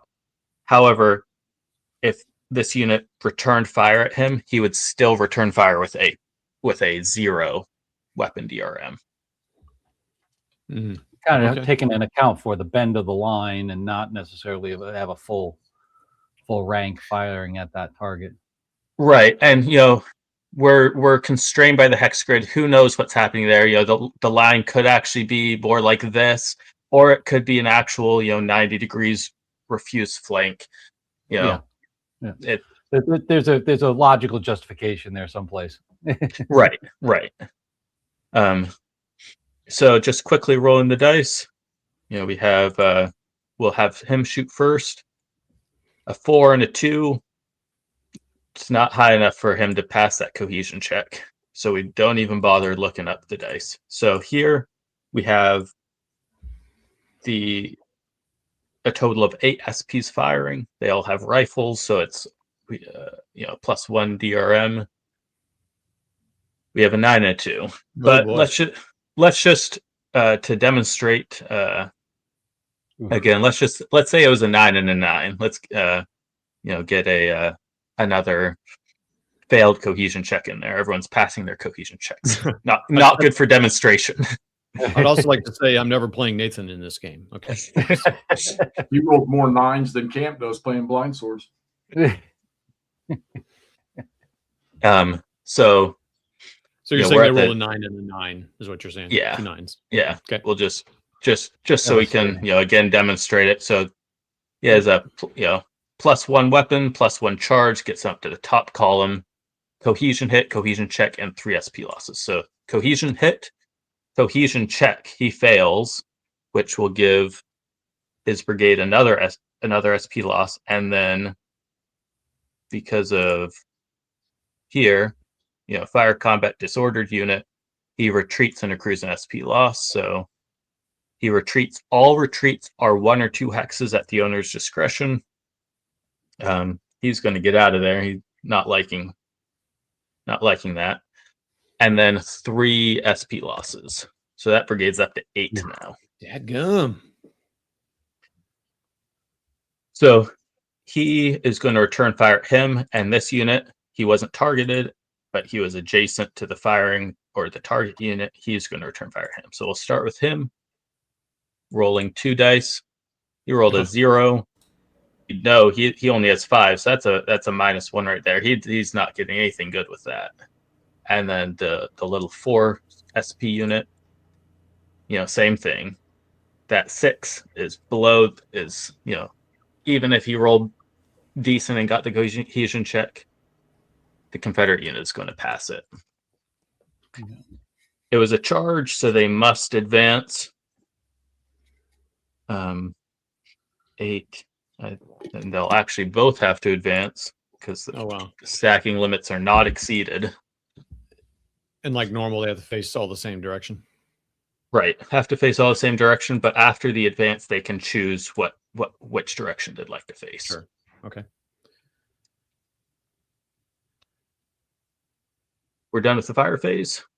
Go into the attrition phase. So after all fire combat is resolved, the phasing player, followed by the non-phasing player, conducts brigade attrition. So what you do is you look at all the brigade's SP losses.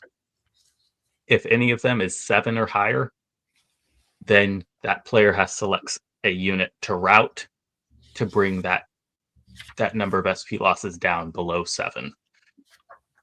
So the phasing player has none. So he doesn't do anything. The non-phasing player has a brigade with 8 SP losses. So he will select one of his units. It doesn't matter which one. And he will reduce. So let's say we'll have that artillery band. So he's selecting the small unit here. It has 3 SPs. So you reduce it by 3 SP losses. Now that brigade is below 7. So this is the only unit that needs to route. This unit gets placed on the off-map display. And during a night, dawn, or dusk turn, if the brigade's in reserve, then he has the opportunity to come back. Hey, Nathan. Yep. Just to make sure I understood there. So you're choosing a unit to route. Is that right? That is correct. Okay. And so you choose the smallest one. You wouldn't want to choose your bigger. Okay. It depends. There's a lot that there's a lot of reasons you may select one over the other. Okay. You might want to select your lower cohesion units. In this case, I selected this one because he is surrounded.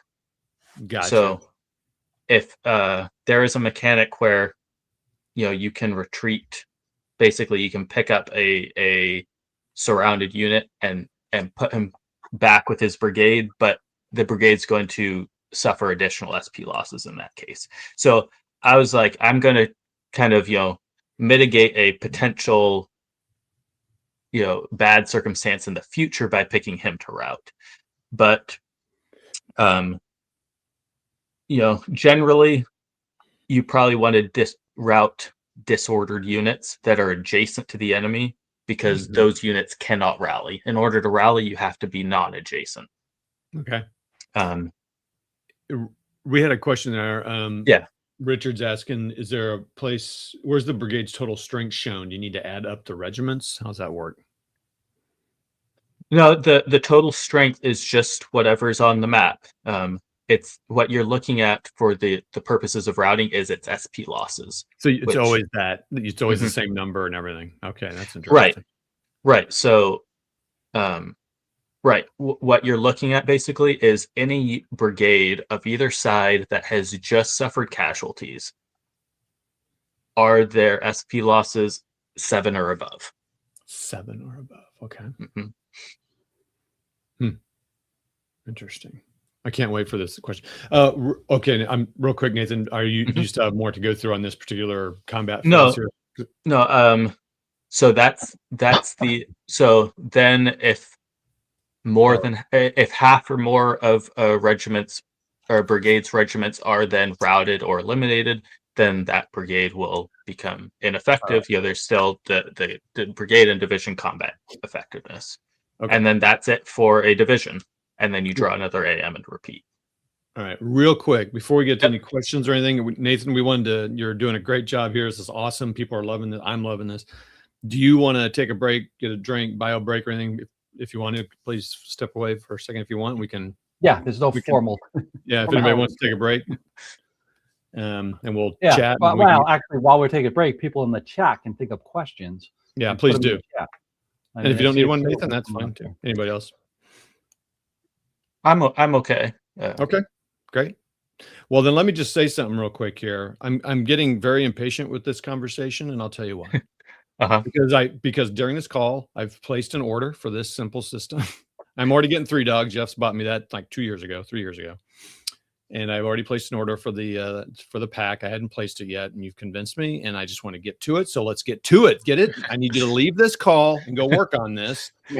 We're wasting time here. No, okay. Which means me trying to say I like what I see. I will say, obviously trying to get this out to players as quickly as possible, but also I do want to give players at least some chance after 3 dogs in people's hands to get feedback from the wider community. So hoping get it as published quick as possible, but also give a chance for feedback. So let's recap the flow, because you're having to explain it piece by piece. We're not playing it. If we told you to shut up and just play, it would be we're moving the entire division. We're conducting after the movement, marking charges, whatnot, or whatever. We're taking approach fire for artillery, or we're taking runaway by artillery or cavalry. Yep. And you're right. And then we're going to fire combat, either left to right or right to left, which reminds me of Wellington's victory stuff. And we're doing simultaneous fire. You're knocking off strength points, and then you're executing cohesion checks and cohesion hits. And boom. And then you're doing attrition to follow it all up. So it sounds to me like that actual phase that you just conducted right there, that whole division activation, sounds to me we're looking at 1, 2, 3, 4, 5, 6, 7, 8, maybe 10 regiments against 8 or so regiments. It sounds to me like that entire execution of that division activation could probably be done in about 10 to 15 minutes, which is a far cry from what we currently do in in-depth play with the regular GBA. So, look, for me to do a division activation in GBACW, you're going brigade. I know, as Ross said, you're going regiment. All right, by regiment through a brigade. You're conducting all activities of combat to include shock at the end of it. That alone, doing one brigade, I know at times in a play can take me. Dude, it can take me anywhere from 50 minutes to an hour to pull that off. Where we're doing the whole shebang in 10 to 15 minutes. I think that right there should draw a whole bunch of people in to executing this. Now, what initially stunned me until you explained attrition was, oh my God, that brigade just took 400 losses in about a 5 to 10 minute fire activity. But it didn't. You placed a unit into route and you narrowed how to identify combat ineffectiveness for a brigade or a division instead of having to go through, okay, does this guy have this many regiments disordered and this many regiments routed? Or, oh my God, is this regiment collapsed? You just eliminated all of that and put a simplified combat ineffective system in there, a simplified fire system in there, and answer Richard's question, why was 7 the number? Why 7? Same reason 7's the number in the series rules, is that's the nominal number of men in a 2-rank line for a hex. So basically we're assuming your brigade's taking up so much frontage, let's say it has a 4 hex frontage. Once you lose about 350 men, the brigade's frontage is going to shorten to about 3 hexes. Okay. So okay. In with respects to all this, these guys falling back. Okay. I don't think this has disintegrated what, the real life activities, of the fire combat with units running away, panicking, or whatever it may be. I think this still reflects well on what we understand, being as how I was a few days too young to participate in the Civil War. But what about units in Ross? I think you're probably, because you're playing Into the Woods right now. You had 2 Union units that were chased off the front line that were adjacent to other friendly units. Mm-hmm. Is there any side effect when the unit beside them sees their buddies running away? No, there's not. Okay. Oh, okay. So it's just one more thing for simplified rules that somebody does not have to think about. Now, this is over, and I don't know, maybe you'll go to, but let's say that the next AM chit is drawn is for the 3rd Corps here, that brigade on the left that just took a beating. Those units, that disordered unit that's locked in amidst all those Confederate units, is he going to have any options? This guy here? Yeah. Well, let's say the infantry unit that was still, let's say that right, 3 if he was back there. He was still in there. So basically, no. Artillery cannot move adjacent to enemy units, so the artillery couldn't move. The infantry, you're asking me if that 3-strength regiment was still there, would he be able to do anything as far as getting out of there? The best option would be for the infantry, if they really wanted to get out of there, would be to shoot and have the Confederates shoot and force the Union to retreat. Then he could. I called it head for the hills, where because you can't retreat through a enemy frontal hex, so he's totally surrounded. So what you do is you physically pick up the counter, you count in hexes to the closest to the hex that is closer to a friendly unit than to an enemy unit. So in this case, it would be right here. You'd put him down right there. But then the brigade would take 2 additional cohesion or 2 additional SP losses. So, they're running through that, but the brigade's disintegrating, and that's kind of where, it's so. You had mentioned, just your question about like if a unit retreats. So sometimes, let's say that the 3 SP unit was by himself. We just saw cases where a single stack suffered 4 SP losses in a single combat.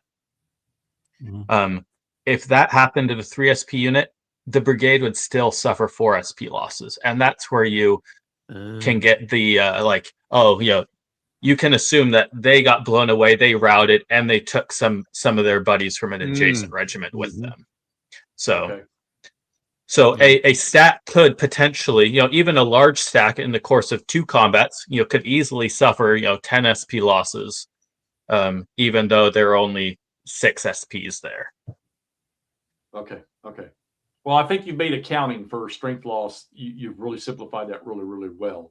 So it just seems to me like in this particular predicament that if that brigade of the Third Corps wanted to salvage those cannons sit up there and they drew their next activation, they would have to move up in there and try to drive the Confederates, which, hey, Yep. that sounds like typical stuff you read about Civil War combat. Well, we need to save those guns and sit back in there and get after them, or some of our boys are trapped. Let's counter. I like it. I like you. You have not taken away from what we envision of Civil War combat by combining all these rules, condensing all these rules. So kudos on that. Okay. Right. Real quick question with what you're saying, Jeff, about counterattacking over there. Now, some of those units there are disordered. Is the series rules where disordered units can't move adjacent still in effect, or is that changed? No, that is correct. So in this case, if you're trying to counterattack the he's already kind of locked into combat here. You really only got this one regiment with fairly limited options, but right. So keeping reserves are important. Good. Okay. Great. Also, I didn't notice any leader casualty rolls. Yeah, there should have been some that on the 9 rolls. Yeah. Yeah. So basically, if a stack suffers an SP loss due to fire combat, so it could be from the fire table or from them being disordered already, then after the combat's over, you roll you roll a die for every leader in that stack, and he dies on a 9. Jeff, I think Nathan's giving you the honor of rolling the leader losses. No, you know what? I thought that I was Mr. Kill Leaders until I watched Ross and Sean play. So that's Shiloh though. They gotta go. I lost 5. So I do like that you kept that leader thing in there. That seemed like a pretty important part there. Yeah, and that was another thing too. I didn't notice when do the leaders affect the cohesion checks? Yes, they do. So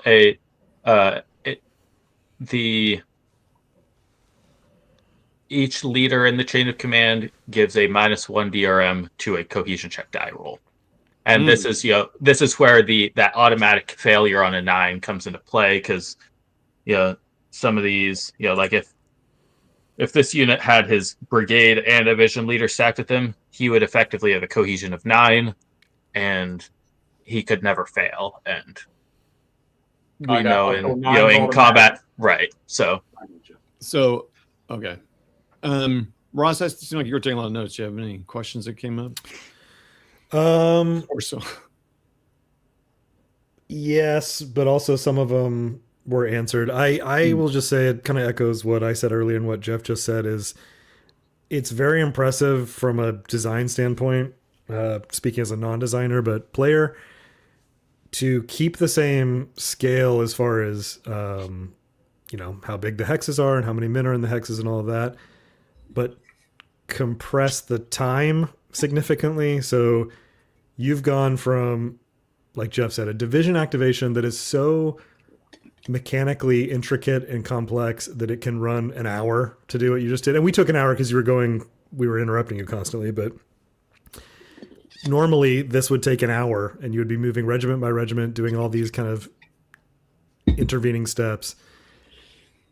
And I love the game and I like that intricacy, and you get a lot of tactical options and interesting things that happen. But I also lose the plot halfway through an hour division move. Yeah, I could see the as first far as day of Three Dog really rolling along with Heath's attack and the cavalry. So this feels like I know what just happened with these two forces clashing. One pushed the other off pretty effectively. The Union held their right flank pretty well. And that all happened probably once you knew what you were doing, 10 minutes. Because Nathan, as you were showing, I was already figuring out with your rolls exactly what the results were going to be just from observing. Really cool. I like that. And I think that will be a huge attraction for people. You still get to play on these awesome maps. You play these big battles and you're not really sacrificing a whole lot other than a little bit of detail on tactical decision making if you're looking for that, but very cool. Excellent. Nathan, let me ask you a question. Speaking of three dog and stuff like that, I don't know how much you can divulge or whatever, but in terms of three dog, presuming you guys are or have play tested these simple rules in there on the grand scale. Probably the small scale, first base scenario and things like that. But you've probably played all 3 days. I personally have not. I know there have been a lot of first and second day tests. Okay. I mean, just any impressions from the testers or yeah, there's a couple of his pictures from somebody had tested Longstreet's assault and a couple of times, and if I included his excellent pictures on the Inside GMT articles, and he went so far as compare historical casualties, which don't match up exactly, but some of them came pretty close, and just basically had some similar comments to what you all have been saying. What about playability? Did it get faster for them? Did they say they could do it in a day or a weekend or something like that? The play testers I've been working with that have given the most feedback have been excellent play testers, and so they play slower than I do because they are looking for different things and looking for, I want to say, like perfect understanding. So there's a lot of discussion between them and me during play, and also them just figuring out. But some of the other, I was down at Fredericksburg for the last gathering, and some of the comments there, because we played a little simple, matched what my impression was, that when playing with the simple version rules, you're going to definitely be playing at least twice as fast as the series rules, and potentially much faster than that. With Richard's comment, okay, so we just completed attrition, and and see if I'm trying to cover what Richard's asking here. So so we routed that 3 strength regiment, took him off the board, and we reduced the brigade's SP losses down to 5. Now, I'm going to assume, and Richard, I hope this answers. So we're taking losses. We're accounting for losses at the brigade level, not the regiment level. But during the attrition, we're removing the losses by routing a regiment. Doesn't matter what the strength is, and then we're not. So if we'd have chose to yank that 5 strength regiment off instead of 3, this would come down to a 3 on the strength point loss for the brigade. So I'm assuming that marker that's sitting there, that 5, it stays attached to that brigade. Yes. And then the next round, they're only going to have to take, if they take 2 losses, they're back to that 7 again. Yep. So you've taken out go fill in the little circle on the chart, or go check each one of my regiments during the attrition phase to see what has happened. Now I'm looking at one number which I'm sure somebody will come up with a creative paper chart to account for those losses, which I'm sure that'll happen right away if it hadn't already been done. So that marker will fall underneath that. You just probably put it under that brigade leader or something to show. Yep. Okay, that's cool, because I do like that. You've simplified the accounting. And that makes a lot of sense. With Richard's question, though, with this example, 9, 8, 8, 8, 8, and I tried to answer this, and we'll see if I was right. If you went to 7, your brigade would be at 7 SP loss. You need to get that below 7.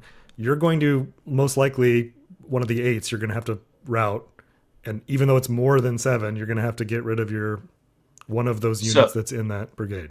There is an exception to the 7 rule. Okay. If the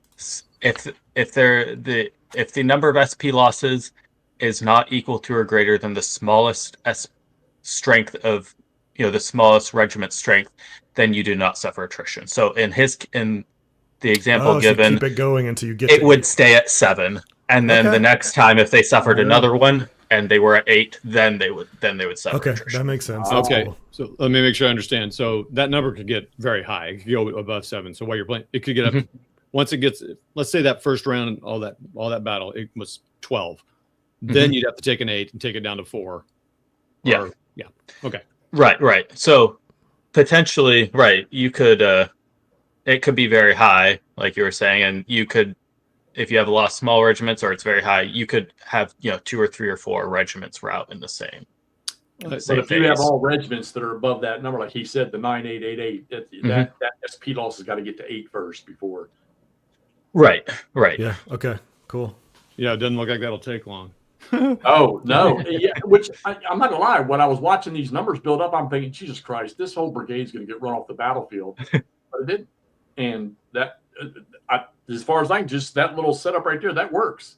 That also feels like the same amount that would happen in this type of battle with the full rules, which would be you would hit a second disorder and you roll below your UDD or above it or whatever, and you route off the map. Routing one unit in that bloody of a battle does not seem out of whack with what you would get in the series rules too. Okay, I was going to ask that to you. At least from observing that, and again, I haven't played it beyond watching Nathan play and kind of reading through, but that doesn't seem extreme to lose one unit to route there. Yeah, so Nathan, I'll just let you know, me approaching this conversation as someone who's just played just a very few games compared to these guys. I don't really want to compare the two systems or whatever you want to call them, it's simple to full, because I'm an ASL player, so I don't like comparing the two. It's like, no, they're different. But I guess I do want to ask this question. So, and Brash, you may have just answered it. Does this, to you guys that play U3, does this look like how a result would be after that hour and plus of doing all the rolls? Does this result look like, yep, that's, I can see that. I'll put it this way. The next campaign game I said, okay, all right, so let's take this back to this pre-gameplay briefing that we just got from Nathan. I'm never going to play basic, simple rules of freaking GBACW ever. Well, guess what? The next campaign game I play is going to be using the simple rules if I can apply, because you know what? I'm tired of listening to Brian Warmutt tell me that I never finish a game, and goddamn it, I want to get through an entire campaign game. I'm going to get look, fact, just point. I'm going to try this system on a big game, on a full campaign. This is pretty appealing. I'm on hour 27 of Shiloh, and that's 4 turns in, and I would probably be done. Well, I'm just thinking too that even the games that aren't included in the initial box it's going to come out to cover, like Death Valley and stuff like that, I got a feeling you could apply this to Chickamauga. You could apply this to Murfreesboro, and it doesn't seem to me, other than the artillery, which that's not going to be a headache for me to look at that. The only thing that I think we would be missing is the PACs for those games.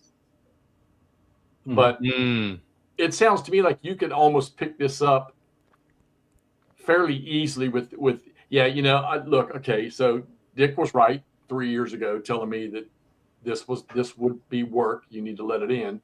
And I'm on board. So, and I'll say, like, obviously I love GBACW, the series rules too, but again, like the campaign games, the longer scenarios, multi-day scenarios, like I'm never going to finish that with the series rules. Like it's very fun, the tactics, but I'd rather keep that with the smaller battles so I can finish the battle. And those longer multi-day games, I'll play at the simple rules so I can see the flow of the whole battle instead of just the flow of a division or something. I think with the campaign games too, or any of the longer scenarios you're playing, and we talked about this on previous streams about GBACW. In my opinion, with the full rules, you're playing 2 games. You're playing the tactical game at this, fighting like this, and then you're playing a command management game of planning 1 turn ahead, possibly more, keeping your command structure intact so that you're not losing activations, maximizing your activations, and that includes fatigue, which you've pulled out as well. That is all really cool and fun, but again, thinking to my playing Into the Woods, the Shiloh big campaign, the top of those turns, the command phase can take an hour, and you're just basically trying to trace command, who's in command, who's out of command, who's going to lose one activation, the bookkeeping of making sure, especially if you're not playing the whole game in one sitting, which you're not. Pulling all that off is great for these big campaign games, these big ones. Being able to just get right into moving and fighting, which is what you really want to be doing. Good. Yeah. I'm just thinking, Camp, you and I have learned some awful valuable lessons about games in the last 3 weeks between this and Mark Herman with his Armed Atonement stuff. So we've been going here. We're almost 2 hours. So what I want to do is, all right, I'm gonna 2 things here. One's a question, and so let me ask the question first. Yeah, I've got a question too. So. Okay, I got a question too. Okay, and I know we've already put this thing out there, but going forward, any new box that comes out, we know Three Dogs next. We see this box that's already on pre-order, which I need to get over and drop my pre-order on that. Look, the whole world knows that the stuff Clinton Ray's working on. All right, the whole world knows that Gleam of Bayonets 2 is in the brew. All right. We know that there's a couple of others that are remake that are going to happen when, we're not sure, but we know there's a bunch of stuff out there. All right. So let's just answer this for everybody out there. It's been asked. We're going to ask it again.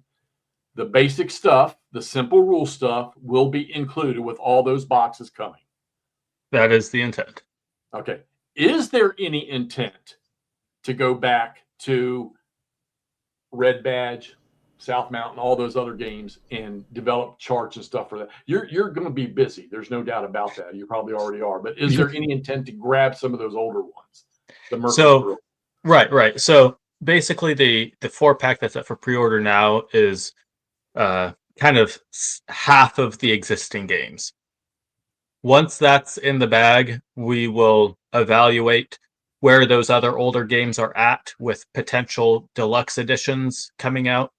And then we will potentially come out with a second, however many pack to cover any old games that don't have an imminent remake in the works. Okay. Now, you were kind enough to provide us with the Vassal mod for Gettysburg. Mm-hmm. I haven't looked at it yet. I know the guys have your order now. Are the PACs for the simple rules for the Gettysburg in that Vassal mod? No. There is. You said you'd give them to it. You would. Yeah. So there is. There will be the simple version markers included in the Vassal module when it's ready for publication. But the PACs, I think, will just be in print. All right. And now I'm asking you this because we now know this. All right. Those that are watching tonight have seen this. This is not a hidden topic anymore. I won't speak for the other guys, but I'll speak for me. We want to promote this. All right. The only way I know how to promote this is to create content playing the system. Is there any heartburn with us using the Gettysburg V mod that we have now, where we can do some play ourselves and start getting this out so people can see this and start getting prepped for basic, for the simple rules? Absolutely. And this goes for people listening too. You know, like I said, I think there are 55 scenarios in that 4-pack up for pre-order. A number of them have been testing because, testing has been going on parallel with Three Dog, but that's a lot of scenarios. It's a lot of, simple version battle book rules to look through to play test. So I am more than happy to include anyone who wants to help play test that. The core rules are pretty much down. They're going to print, but so it will be playtesting the scenarios with the balance and also the simple battle books.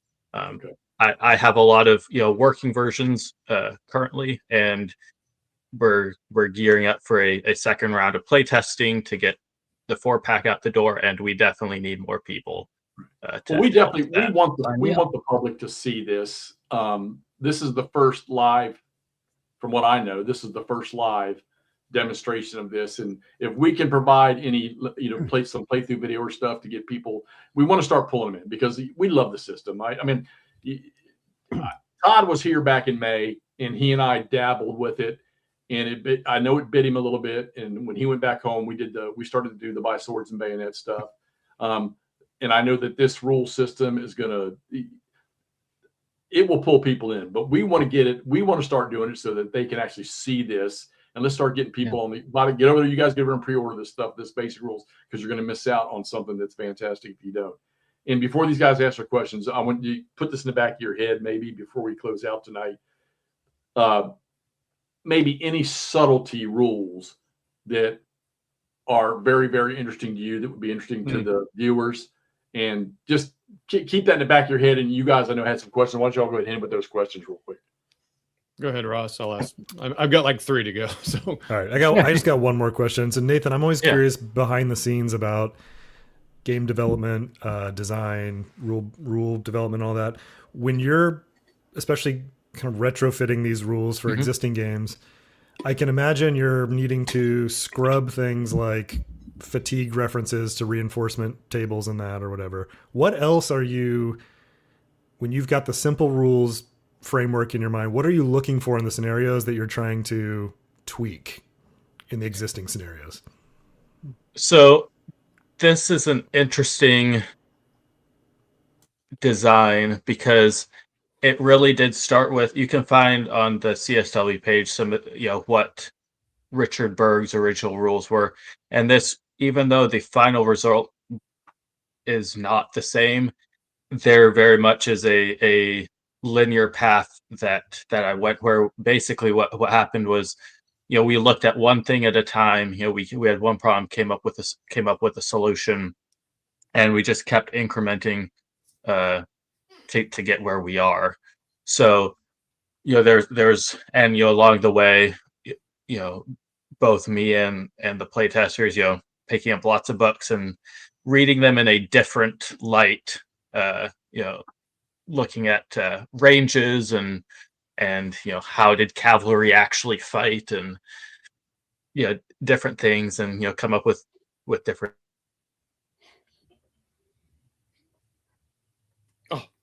Nope. Oh no! Oh no! You freeze? I think he's timed out his internet limit. Am I back? Yeah, you're back. Oh, you're back. Okay.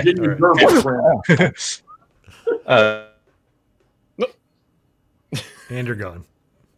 All right, we need to do a GoFundMe for Nathan's internet gerbils to get fed.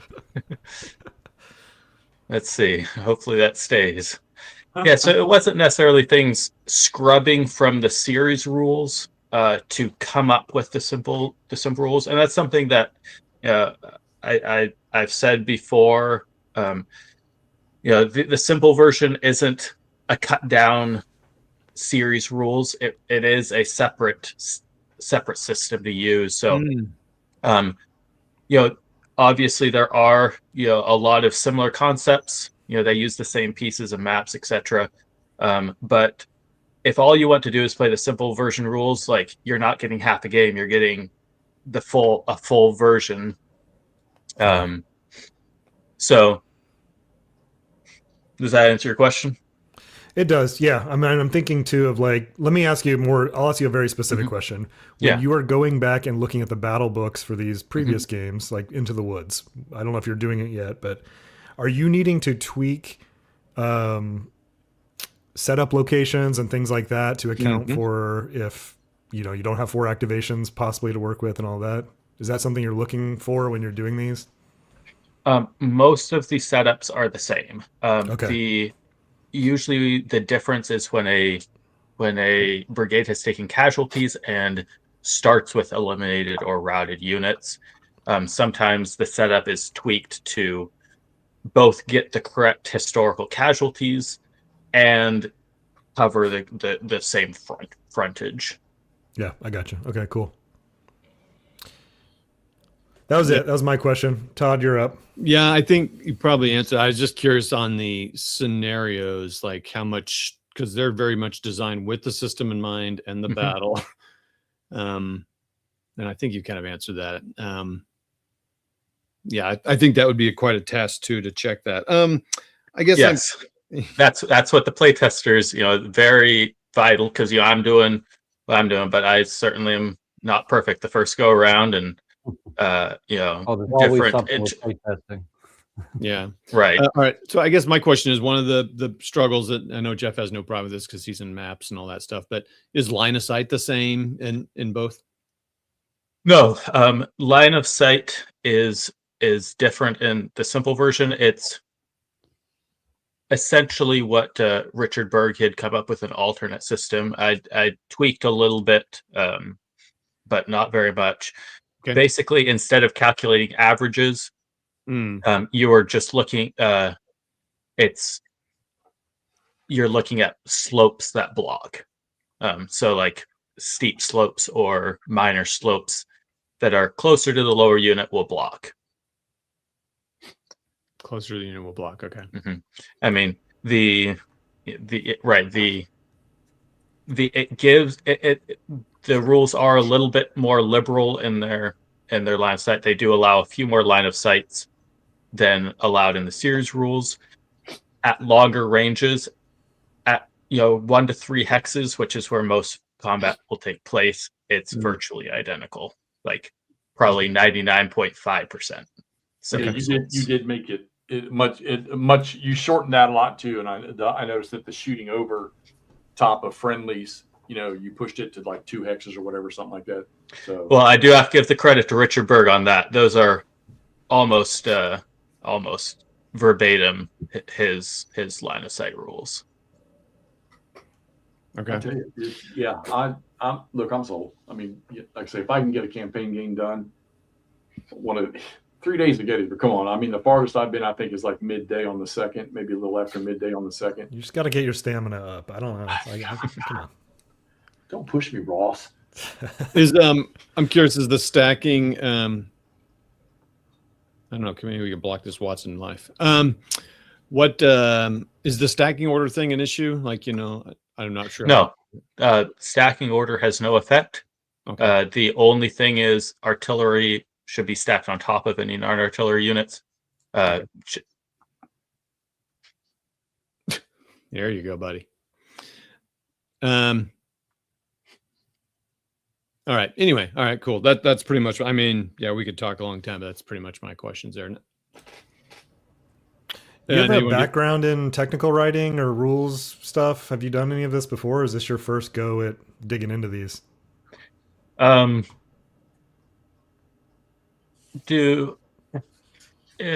So complicated, right? A little bit professionally, and also been working with Dick and Bill and Greg on the design team for the series rules, involved in all the. I'm sure you'd be amazed at the lengthy emails discussing changing a sentence. I wouldn't be amazed. I've talked to Bill about things before. Yeah, that doesn't surprise me at all. Right. So he been working with this kind of stuff with the series rules too. Yeah, you have some. I've spent a lot of time staring at the full rules, and you have some phrasing of sentences that would be great, and I'm sure Bill will end up pulling them over for the full thing at some point, of clean statements that otherwise over decades have they're not as clean in the series rules. So I'm excited to see the influence, I bet, comes back into the series rules. Yeah, this is I'm pretty pumped about this. Jeff, do you want to get to that last question you asked? You want to ask that again? Well, are there any weird subtleties to this system? I mean, I've got like 3.5 pages still of rules to use. I don't want to talk optional rules. I never like to talk optional rules because that's up to the player. Let them decide what you want to use. And I see those are fairly minimal. I had a question. No, hell, I don't. You've made this too. I've not had any issues with reading through these rules. So is there any off the wall rule that is not an optional rule that maybe players need to be made aware of? Let's